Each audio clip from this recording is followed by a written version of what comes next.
Most of the world's history has been lost. The surviving information represents only the tip of the iceberg compared to the countless events that have unfolded since the dawn of civilization. A small portion of the unknown remains to be discovered in manuscripts waiting to be found, or in archaeological evidence yet to be unearthed. But most of this information is lost forever. An important part of it was stored in the world's lost libraries. The Library of Alexandria was established in the 3rd century BCE during the reign of Ptolemy I Soter, founder of the Ptolemaic Kingdom of Egypt. Alexander the Great died soon after conquering the Persian Empire, and his short-lived empire subsequently split. Egypt fell under the control of Ptolemy, one of Alexander's generals. His dynasty ruled Egypt for the next 3 centuries, a period during which Greeks held most high-ranking positions in the kingdom. Alexandria quickly grew under the Ptolemies and became a culturally significant center. Establishing a library was one important way to enrich the city with culture and knowledge. It is believed that Demetrius of Phalerum, an Athenian scholar and statesman, proposed the idea of a universal library that would gather all the world's knowledge in one place. A famous story says that upon entering the port of Alexandria, travelers' books were given to the library. There the books were copied, the original remained in the library, and the copy was returned to the owner. At its peak, it is estimated that the library held up to 500,000 scrolls, encompassing Greek literature and philosophy, Egyptian texts, Persian and Indian works, and mathematical and scientific treatises. Notable authors include Aristotle and Plato. Texts included works on mathematics by Euclid and medical texts by Hippocrates.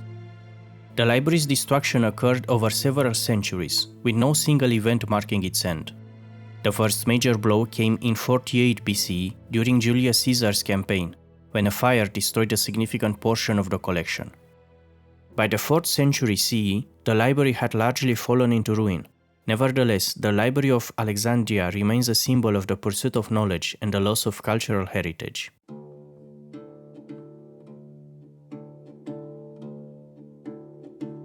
The House of Wisdom, located in Baghdad, was established during the 9th century under the Abbasid Caliphate. Its founder, Caliph al-Mamun, aimed to create a center of learning that would attract scholars from diverse cultures. This library flourished during the Islamic Golden Age, a period of cultural and scientific flourishing characterized by remarkable openness to diverse influences. The House of Wisdom was a remarkable intellectual hub where scholars translated works from various languages, including Greek texts on philosophy and science, and Persian and Indian works on mathematics and astronomy. The library also housed research and texts from various scholars of the time, including works by the mathematician Al-Khwarizmi, often referred to as the father of algebra, from whom the word algorithm is derived, or the medical treatise of Hunayn ibn Ishaq, whose translations of Greek texts were crucial for the advancement of medicine. The House of Wisdom met its end during the siege of Baghdad in 1258, when Hulagu Khan, a Mongol leader, conquered the city. The books from Baghdad's libraries were thrown into the Tigris River in such quantities that the river is said to have run black with ink. The destruction of the House of Wisdom marked a significant turning point, signaling the decline of the Islamic Golden Age. The Library of Ashurbanipal was established in the 7th century BCE during the reign of Ashurbanipal, the last great king of the Neo-Assyrian Empire. It was located in Nineveh, near modern-day Mosul in Iraq. The Assyrians were known for their brutality, even by the standards of that era. Their chief god, Ashur, demanded annual conquests from their king. Peoples who submitted peacefully were spared, but those who resisted faced the Assyrians' wrath. This brutality enabled the Assyrians to establish one of history's oldest empires, but their subjects lived in fear and despised their rulers. Ashurbanipal, while a cruel warrior like other Assyrian kings, also possessed a different side, an interest in knowledge and culture. He founded his library with the goal of collecting knowledge from across the known world. His collection included texts from various cultures, including Babylonian and Sumerian. The library had a collection of over 30,000 clay tablets inscribed with cuneiform script. It included works on various subjects: mathematics, astronomy, medicine, religion, and literature, For example, one of the best preserved copies of the Epic of Gilgamesh was discovered among the library's ruins. In 1612 BCE, a coalition of Medes and Babylonians besieged Nineveh. This would bring the end of the Neo-Assyrian Empire, the last phase of Assyrian dominance in Mesopotamia. Many of the library's tablets were destroyed or lost, but not all. The remaining texts were later discovered in archaeological excavations, and they represent a crucial source for understanding ancient Mesopotamian history and culture.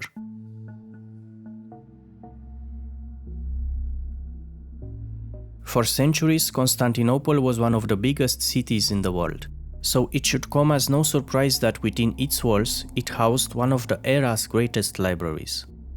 The Imperial Library was constructed in the 4th century CE during the reign of Emperor Constantius II of the Constantinian dynasty. It is the last of the great libraries of the ancient world. Its extensive collection, believed to have grown to approximately 100,000 volumes, stored classical Greek and Roman texts spanning philosophy, poetry, and history. It also housed important Christian scriptures and theological writings central to Byzantine culture, scientific works on mathematics, astronomy, and medicine, reflecting the era's scholarly pursuits, and legal codes and writings that shaped Byzantine law. This diverse collection reflected the Byzantine Empire's role as a bridge between classical antiquity and the emerging medieval world. It's hard to overestimate the importance of this library because in those times, much of the classical world's knowledge was lost in Western Europe. The Byzantines played an important role in keeping the knowledge of the ancient Greeks and Romans alive. The library was severely damaged during the fall of Constantinople in 1453, when the Ottoman Empire, led by Mehmed II, conquered the city. As the city was ravaged, many manuscripts were looted or destroyed. Over the years, the library's remnants were neglected and lost.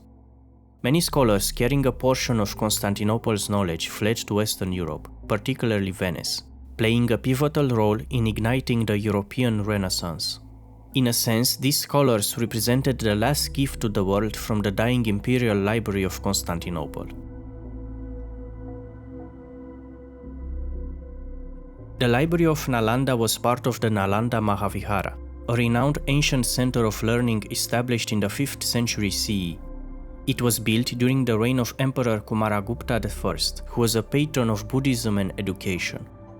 The university flourished under the Gupta Empire and became a significant hub for scholars from various regions. The library was famed for its vast collection, including Sanskrit manuscripts, Buddhist scriptures, and commentaries crucial for Buddhist studies, and texts covering various philosophical schools of thought, including Hinduism and Jainism. Among the esteemed scholars who studied and taught at Nalanda was Aryabhata, the renowned mathematician and astronomer credited with significant advancements in mathematics. The library was not only a center for Indian scholars, but also attracted international students, including famous Chinese travelers like Xuanzang and Yi Jing, who documented their experiences and the vast knowledge they encountered. The library's destruction occurred in the 12th century CE during a brutal invasion by Bakhtiar Khilji, a Turkic general. Khilji's forces demolished the library, burning countless valuable manuscripts. Monks who resisted were killed, resulting in an immense loss of knowledge. Nalanda never regained its former glory, and the region experienced a significant cultural decline. Today, the Library of Nalanda remains a symbol of ancient India's rich intellectual tradition and the unfortunate fate of many historical centers of learning.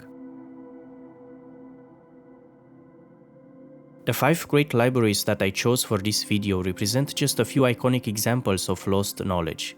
There is so much more to explore, from the Yongle Encyclopedia in China to the libraries of Pergamum or the burned Mayan manuscripts. Yet their legacy lives on. Today we are working to protect knowledge through digital archives, open access libraries, and global collaboration. These efforts ensure that the tip of the iceberg we still have isn't lost forever. Thank you for watching. If you liked my video, please subscribe to my channel.